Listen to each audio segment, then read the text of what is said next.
신규 확진자가 어제에 이어 오늘도 500명대를 기록했습니다. 3차 대유행이 본격화된 것으로 분석되고 있는데 방역당국 오는 일요일이죠. 29일 수도권과 전국의 거리 두기 단계 격상 여부를 결정하겠다고 밝혔습니다. 네, 코로나19 상황 전문가와 자세히 짚어보겠습니다. 김정기 고려대 약학대학 교수 나오셨습니다. 어서 오십시오. 안녕하세요. 안녕하세요. 교수님, 지금 이틀 연속 500명대 신규 확진자가 나오고 있고 또 1000명대까지 나올 수도 있다 이런 전망도 있더라고요. 현재 상황 그리고 위험 요인은 어디에 있다고 진단하시는지요? 일단 현재 상황 같은 경우에는 지난 11월 13일부터 200명대를 보이기 시작하면서 계속 증가를 해서 300명 그리고 지금 최근에는 이제 500명까지 보이고 있는데요. 네. 지금 이러한 추세라고 하면 1000명에 도달하는 거는 시간 문제다 이렇게는 보고 있습니다. 지금 자막에 나오는 것처럼 상단에 1000명에 육박할 우려가 있다라고 나오는데 제가 보기에는 1000명에 도달하는 건 시간 문제다. 그러니까 지금의 1.5 또는 2단계의 사회적 거리두기만으로는 역부족 상태이지 않을까 이런 생각을 가지고 있습니다.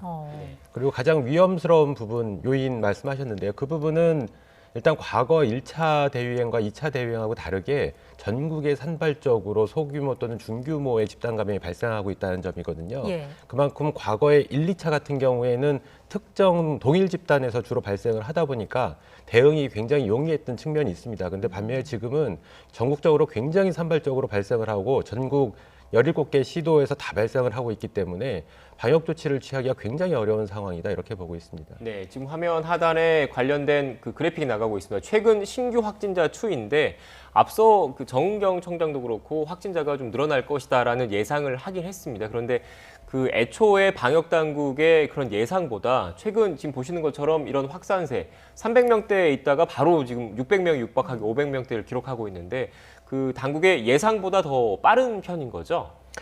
당국의 예상, 그러니까 말씀하신 대로 정은경 청장이 과거에 조만간 한 2주에서 4주 정도 후에는 300명에서 400명 정도를 보일 수도 있다라고 예상을 한 그렇죠. 동시에 며칠 안 있다가 바로 증가를 급격하게 했거든요. 그 이유 중에 하나는 오랫동안 사회적 거리두기 완화 조치를 취하면서 굉장히 국민들이 사회 활동이 증가를 했습니다. 그게 누적이 되다 보니까 우리가 알지 못하는 지역사회의 감염자들이 굉장히 다수가 만들어졌고요. 네. 그 과정에서 날씨가 추운 요인도 분명히 있다. 그러니까 단순하게 날씨가 추워서 바이러스가 활성화된 것뿐만 아니라 심지어는 이런 날씨가 추워지는 환경 때문에 여러 가지 호흡기 질환이 발생을 하면서 실제로 코로나19와의 구별이 어려워진 점, 더군다나 날씨가 추워지면서 실내에서 활동이 늘어난 점, 여러 가지가 복합적으로 작용하면서 실제로는 어떤 바이러스 특성만의 그런 역학적인 특성만의 예상 추이보다 더 빨리 진행이 됐다 이렇게는 보고 있습니다. 때문에 지금 1.5단계, 2단계로는 역부족이다라는 말씀해 주셨는데 결국에는 2.5단계 그 이상으로 격상될 필요가 있다고 보시는 거군요. 일단 현 시점에서 3단계까지 격상하는 건 좀 무리가 있을 것 예. 같고요. 적어도 2.5단계는 필요하겠다. 왜냐하면 수능이 일주일밖에 안 남았거든요. 그러니까 수능의 변수도 만만치 않습니다. 지금 주로 최근에 발생하고 있는 확진자의 많은 수치가 젊은 층에서 발생을 하고 있는데 지금 수험생들 중에도 상당수 감염되어 있는 숨은 감염자들이 있을 수가 있거든요. 이제 지금 확인은 안 됐습니다만 예상컨대 분명히 있을 거다. 그러니까 이 과정에서 실제로 별도의 시험장이 아닌 일반 시험장에서 같이 시험을 보게 되면 물론 마스크를 쓰고 시험을 봅니다만 시험을 보는 장기간의 시험을 보다 보면 심리적인 부담감도 있고 그 와중에 뭐 마스크를 잠깐 고쳐 쓴다든가 여러 가지 활동들이 있을 수가 있고 중간에 쉬는 시간도 있고 점심시간도 있고 다양한 변수들이 있거든요. 이렇게 되면서 크게 확산할 가능성이 굉장히 높다. 그렇기 때문에 여러 가지 면을 고려했을 때 선제적으로 2.5단계로 격상을 하고 향후의 추이를 보면서 빨리 다시 완화하는 조치가 더 필요하지 않을까 이런 생각을 가지고 있습니다. 네.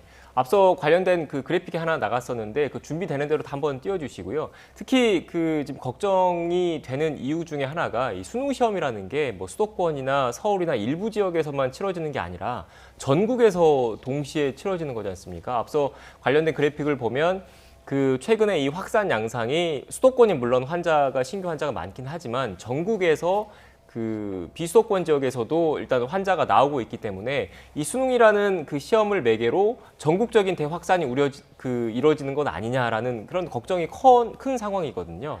그러니까 말씀하신 대로 지금 수능 변수가 상당한 부담으로 작용을 할 거라고 지금 보고 있습니다.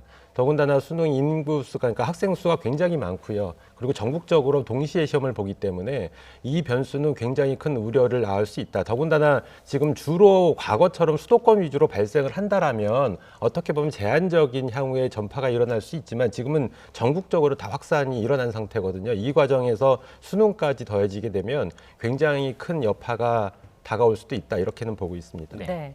지금 뭐 가장 중요한 건 이동을 하지 않는 것, 사람 간의 그 접촉을 하지 않는 것일 텐데 저희가 그 휴대폰 이동량 관련해서 준비한 그래픽이 있습니다. 그걸 함께 보면서 좀 얘기를 나눠봤으면 좋겠습니다. 함께 보시죠. 지금 보면 11월 7일에 전국 거리두기 1단계 조정 조치가 내려졌고요. 11월 19일에 수도권 거리두기 1.5단계 조치가 시행이 됐습니다. 그리고 23일에 수도권 거리두기 2단계 조치가 시행이 됐는데 이때의 일일 휴대폰 이용량을 저희가 그래프로 한번 표시를 해봤는데 전반적으로 보면은 이동량이 줄긴 했습니다만 이 감소 폭은 어떻게 보시는지요? 이 정도면 좀 효과를 볼 수 있다. 라고 할 수 있는 수준일까요? 지금 그래프 형상을 보면 거의 평행입니다. 그러니까 등락은 일부 반복을 하고 예. 있지만 거의 평행을 그리고 있고요. 그러니까 지금 상향 조정을 해서 실제로 이동량이 크게 줄지는 않았다 이렇게는 보고 있는 거예요. 그러니까 이런 사회적 거리두기 격상 조치로 인해서 실제로 방역 효과가 얼마나 나타날까? 지금 방역 당국은 2단계를 시행한 지가 얼마 안 됐기 때문에 이 효과를 좀 보고 향후에 격상 조치를 좀 취하겠다라는 입장을 가지고 있는데 예. 그랬다가 만약에 현재 거리두기가 효과를 발휘하지 못했을 경우에는 그 다음에는 걷잡을 수 없는 상황이 발생할 수가 있다는 거죠. 그러니까 일단은 그 거리두기 방향을 제가 보기에는 비단 수도권뿐만 아니라 전국적으로 시행할 필요가 있다라고 보고요. 한시적으로 2.5단계를 시행할 필요가 있겠다 이런 생각을 가지고 있는데 기본적으로는 이런 사회적 거리두기 단계도 중요하긴 합니다. 근데 더 중요한 거는 국민들이 마스크 착용에 있거든요. 일상적인 생활에서는 마스크를 잘 착용하시는데 네. 어쩔 수 없이 마스크를 벗는 환경들이 있습니다. 대표적으로 식당, 카페, 사우나 지금 이런 시설에서 계속 집단 감염이 일어나고 있거든요. 그래서 이러한 환경은 피하시는 게 가장 좋다. 그리고 더군다나 방역 조치도 방역 당국이 이 부분에 대한 기본적인 방침이 좀 있어야 될 것 같다라는 생각을 가지고 있습니다. 네. 지금 신규 확진자 증가 추세가 거셉니다. 그리고 특히 오늘 정세균 총리가 공식 발언에서 하루 신규 확진자가 1,000명에 갈 수도 있다. 이런 우려가 그 공식 발언에까지 담길 정도의 이런 상황이거든요. 그런데 현재까지 방역 당국은 일단 거리두기 단계가 수도권 등 일부 지역은 2단계로 격상이 됐으니까 다음 주쯤이면 그래도 어느 정도 그 거리두기 효과가 나타나지 않을 것인가 이렇게 기대 섞인 전망은 하고 있는 것 같더라고요. 교수님께서는 어떻게 보십니까? 그러니까 보신 것처럼 아까 휴대폰 이동량 분석을 하지 않았습니까? 네. 별로 차이가 없거든요. 1단계 시점과 1.5 그리고 2단계 약간의 등락은 있습니다만 거의 유사하고요. 그 얘기는 이동량이 그렇게 많이 줄지 않았다라는 얘기고 여전히 많은 사회 활동이 이루어지고 있다라고 보면 될 것 같습니다. 근데 지금 일일 신규 확진자 규모가 500명에 달하고 실제로 날씨도 굉장히 추운 요인도 분명히 있고요. 네. 그러다 보니까 실제로 이 효과를 발휘하기에는 굉장히 어려울 거다. 그래서 제가 보기에는 예측컨대 이번 일요일 날 격상에 대한 논의가 있을 때 앞으로 일주일 후에 수능도 있기 때문에 불가피하게 2.5단계로 격상을 하지 않을까라는 어떤 예측을 조심스럽게 해봅니다. 네. 저희가 좀 구체적인 내용들을 하나씩 좀 짚어봐야겠습니다. 일일 확진자 수가 지금 보름 만에 5배 이상 늘어나면서 수도권 중심으로 N차 감염이 이어지고 있는 상황인데 감염 고리를 결국엔 끊을 방안은 계속해서 연장선상에서 이야기가 나오고 있는 겁니다만은 그런 방역 수칙을 지키는 것, 그 외에 또 어떤 게 있겠습니까? 일단 사회적 거리두기 격상 조치도 필요할 것 같고요. 국민들께서 이거에 동참을 하시면서 되도록이면 지인들을 만나는 거를 삼가하시는 거. 네. 그리고 특히나 아까 말씀드린 것처럼 마스크를 벗는 환경에서는 가급적 오래 계시면 안 된다. 그러니까 심지어 식사를 하실 때도 그러니까 음식물을 드실 때만 마스크를 잠깐 내리고 실제로 씹으실 때에도 마스크를 착용하실 필요도 있다. 그러니까 실제로 식당에서 가서 보면 같이 일행들끼리 마스크 벗고 굉장히 식사하시면서 대화도 아직 많이 하시고 계시거든요. 네. 그 과정에서 일행분 중에 누군가 감염자가 있다라고 하면 분명히 전파가 이루어집니다. 그래서 이런 사항들을 국민 개개인께서 피하시는 방법밖에는 지금은 방법이 없다 이렇게 보고 있습니다. 네, 지금 관련해서 주요 집단 감염 사례 그래픽이 나가고 있습니다. 이렇게 전국 곳곳에서 크고 작은 집단 감염이 이루어지고 있는데 특징이라고 하면 결국은 우리 일상생활 곳곳에서 이런 집단 감염들이 이루어지고 있다는 거거든요. 그렇다 보니까 그 아무리 감염 그 방역 수칙을 지킨다고 하더라도 마스크를 잠시 내릴 수밖에 없는 상황이 불가피하게 있거든요. 이럴 때는 어떻게 해야 될까요? 아까 말씀하신 것처럼 지금은 누가 감염자인지 아닌지를 알 수가 없습니다. 심지어 지인도 그렇고 불특정 다수도 그렇고 그렇기 때문에 가급적 그런 환경은 당분간은 가지 않는 게 가장 바람직하다 이렇게밖에는 말씀드릴 수밖에 없습니다. 지금 뭐 자가 진단 등을 통해서 전 국민 진단 검사를 진행해야 한다 이런 얘기까지 나오고 있잖아요. 이 부분은 현실적으로 봤을 때는 어떻습니까? 자가 진단은 불가능한 얘기인 것 같고요. 지금 뭐 대안으로 떠오른 게 일부 전문가들은 면역 진단 키트를 사용할 필요가 있다라는 네. 얘기를 하고 있는데 저는 기본적으로 면역 진단 키트를 확진용으로 쓰는 거는 반대입니다. 그러니까 그거에 대해서는 굉장히 부정적인 견해를 가지고 있는데 반면에 지금처럼 굉장히 많은 사람들한테 전파가 된 환경에서는 일단 빨리 감염자를 선별하는 게 중요하거든요. 그래서 1차 진단 목적으로는 면역 진단법을 사용할 필요가 있겠다. 왜냐하면 굉장히 신속하게 진단이 되거든요. 30분 이전에. 그러고 음성이신 분들도 면역 진단에 음성이신 분들은 확진으로 그러니까 확실하게 판명 난 게 아니거든요. 음성이라는 게. 그래서 향후에는 PCR 검사를 쓰긴 써야 되는데 일단은 양성인 분들을 빨리 찾아내는 방법으로 면역 진단법을 도입을 해서 광범위하게 진단을 실시하는 방법도 지금은 한 번쯤 고민을 해볼 필요가 있겠다 이런 생각을 가지고 있습니다. 네, 지금 우리 지역 사회에 퍼져 있는 이른바 조용한 전파의 고리를 빨리 찾는 게 중요하다는 말씀이신 것 같습니다. 그리고 또 지금 최근 들어서 걱정인 게 군부대에서 잇따라 확진자가 나오고 있습니다. 물론 그 군부대 특성상 외부와 단절돼 있기 때문에 외부로 추가 확산될 우려는 상대적으로 적은 것 아니냐라는 그 뭐 분석도 나오고 있지만 출퇴근하는 간부들이 좀 있어서 그 해당 지역에 있는 분들은 또 우려가 크더라고요. 지금 말씀하신 것처럼 군부대에서는 가장 큰 문제가 일단 입소하는 젊은 청년들 같은 경우에는 입소 전에 진단검사를 받습니다. 그래서 지금 얘기하는 것처럼 풀링제라고 그래서 여러 사람들의 시료를 모아가지고 한 번에 검사하는 방법을 쓰기는 하는데요. 취합검사법 예, 취합검사법. 네.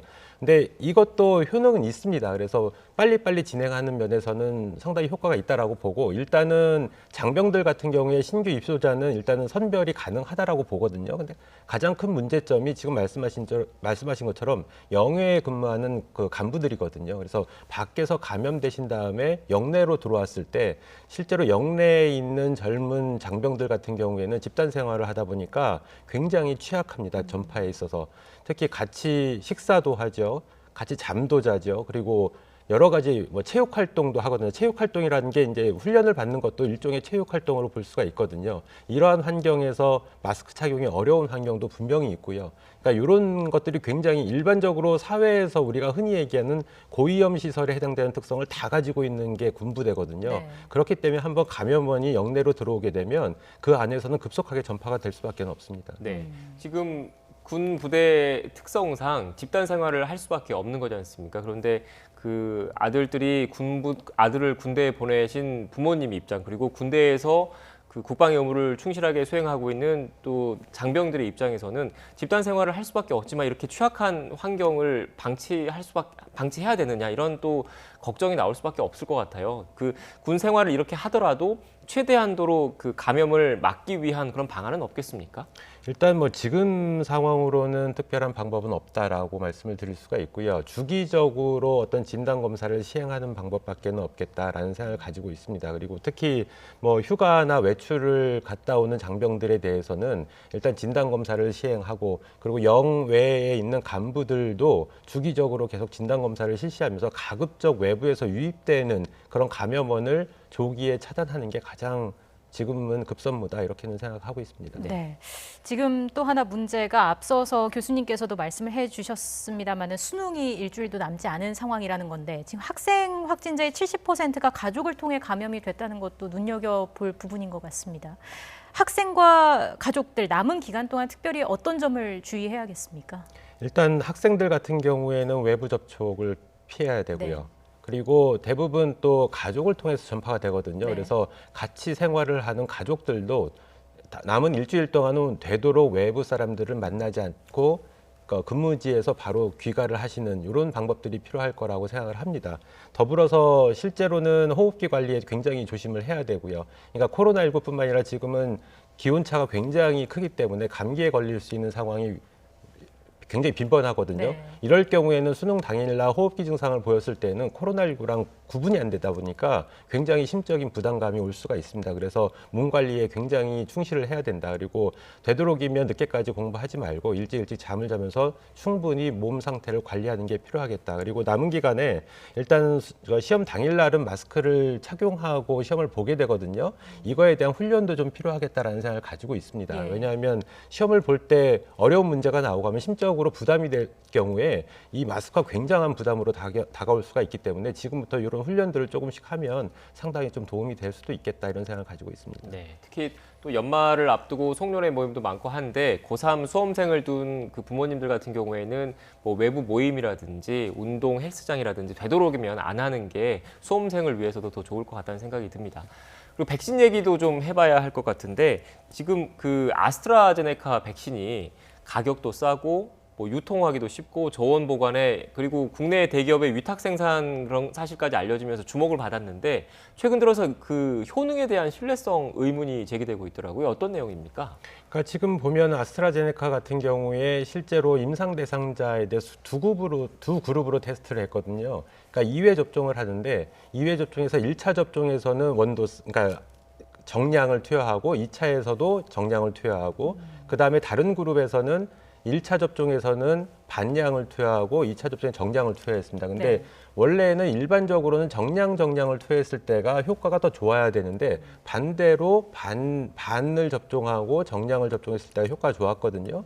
근데 이 부분은 실제로 아스트라제네카 백신의 플랫폼을 생각을 하면 이거는 이렇게밖에 나올 수가 없는 상황입니다. 예. 지금 아스트라제네카 백신 같은 경우에는 그 바이러스 벡터, 그러니까 전달체를 이용한 DNA 백신 형태거든요. 특히 아데노바이러스를 전달체로 사용하고 있어요. 근데 이 아데노바이러스는 굉장히 면역력이 높습니다. 그래서 실제로 투여를 했을 때 우리가 원하는 코로나19 바이러스에 대한 항체도 만들어지지만 다른 면에서는 전달체에 대한 항체도 같이 만들어집니다. 근데 아데노바이러스가 면역력이 굉장히 높다 보니까 이 전달체에 대한 항체가 과도하게 생성이 되면 2차 접종 때 실제로 효능이 떨어진다. 이렇게 알려져 있거든요. 그렇기 때문에 이 부분은 예견된 상황이다. 근데 일부에서는 뭐 디자인을 잘못했다, 설계를 잘못했다, 아니면 투여를 실수로 잘못 투여를 했다라고 얘기하는데 제가 보기에는 그렇게 해서 임상시험을 진행하지 않습니다. 절대로. 굉장히 철저하게 관리를 하고요. 접종할 때에도 그러니까 그 병 하나에 딱 제용량씩 가기 때문에 절대 이걸 잘못 접종할 그 우려가 없는데 실제로 제가 보기엔 아스트라제네카가 잘 설계를 했다라고 봅니다. 그러니까 예상을 한 거예요. 이렇게 했을 때 반량 정량을 접종했을 때 효과가 더 좋을 수도 있다라는 생각을 가지고 디자인을 했거든요. 네. 그래서 지금 상황은 예견된 상황이다 이렇게 보고 있고요. 근데 문제점은 지금 원세트 이렇게 반량 정량으로 나중에 실제로 적용을 하면 되는데 문제는 돌연변이가 발생을 했을 때 3차 접종이 필요하거든요. 그럴 때는 3차 접종의 효능이 굉장히 떨어질 수 있다라는 우려가 좀 있습니다. 네. 또 한계점으로 실험 대상자의 고령층의 데이터가 반영되지 않았다는 얘기도 있더라고요. 지금 반량 정량을 접종했던 그러니까 낮은 용량으로 접종했던 그룹에서는 55세 이상은 또 빠져 있다라고 알려져 있습니다. 이 예. 부분도 논란의 여지가 될 수는 있겠다 이런 생각을 가지고 있습니다. 네. 그럼 교수님께서 보시기엔 쉽게 얘기해서 아스트라제네카 백신의 그 신뢰성 의문을 제기하는데 그 정도까지 뭐 의문을 제기할 정도까지는 아니다 이렇게 보시는 겁니까? 지금 단계로서는 말씀하신 것처럼 고연령층 55세 이상은 빠져 있다라는 부분은 분명히 문제가 될 수가 있습니다. 근데 실제로 용법상으로는 문제가 없다. 왜냐하면 실제로 적용을 할 때 상용화돼서 적용을 할 때에는 지금 반량 정량 용법을 쓰면 되거든요. 근데 문제는 뭐냐면 아까 말씀드린 것처럼 3차 접종이 필요한 시기, 그러니까 항체 지속 기간이 짧거나 변이가 발생했을 때 한 번 더 접종을 할 때에는 아스트라제네카 백신은 효능이 굉장히 많이 떨어질 수도 있겠다 이런 생각을 가지고 있습니다. 네, 알겠습니다. 지금까지 김정기 고려대 약학대학 교수와 함께 코로나19 관련 이야기 나눴습니다. 오늘 말씀 고맙습니다. 고맙습니다. 감사합니다.